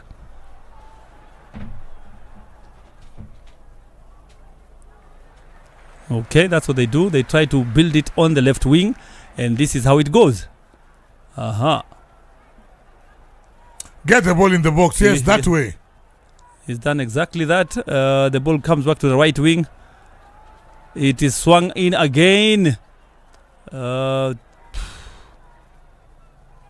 Ajiku, what are you trying? Atijiku. Is it called Atijiku? Whoa. So now it's everybody for himself. Yeah, and it is towards the end of it all. Fiston Mayele. Yeah, on the break. With Verdon following him. What a player. Very confident, Fiston Mayele. Going for the corner flag to waste a little bit of time. Gets a corner. Experience Topuyo. Yeah, and he's telling his people, rise. You know? Experience Cheza na akili. Mlete kwa kona, mgongeshe kwa kona, tuwe kona. We might get a second goal in the last second of the game. And but all the same, the Congolese are dancing and having a very good time. If they get these 3 points, it'll be well deserved for them, because they've dominated the game, controlled all the game. Yeah, and Benin have not shown hunger enough. All Benin have won is possession. Yeah, especially in the second half, they really possess the ball, but they do nothing with it. No firepower up front, nothing. So the Congolese just running down the clock right now, nothing much. Some good control there from Sipenga.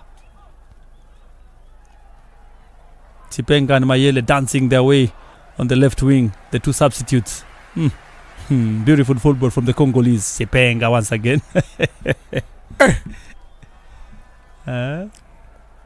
Yeah, they want to keep possession and frustrate Benin. Yeah, which they've done very, very well. Yeah, you know, when you don't have the ball, you are chasing it. You're getting frustrated by the minute. And tired. Mi shafatishwa ball kwa uwanja na tipi kuna siku tuligongewa. I mean, mimi niliwachaga. Watu wanatoka mpaka uwanjani wanaenda tunagongewa sana. Siguzi mpira. Kundeni. Someone else is down. I think he was pushed. The cameras are not zeroing in on him so that I can tell you who it is. But it's okay. It's the 99th minute of the game. We are in the last 10 seconds. In fact, the referee says it's all over. Yes, it's done. At exactly 10 minutes. Hakuongeza hata 1 second. Thank you. The two-time winners of AFCON, Congo, start off with a win against the Minnows, Benin. Yeah, but going forward, they should be able to kill off teams early. Okay. Because if Benin came harder in the second half, they could have equalized. Then they would have equalized. And it would have not looked very good. RDC have just gotten 3 points from their first game, which will bode well for them in this group. So let's see how the group pans out as the days go by. Yeah. As our first game of the evening ends, it's not the end of the day, you know. It's not yet the end of the day. In the local scene, FC Leopards have gotten a win today. And in the international scene, what do we have next, Peter Kirumba? After this, we have Senegal versus Botswana.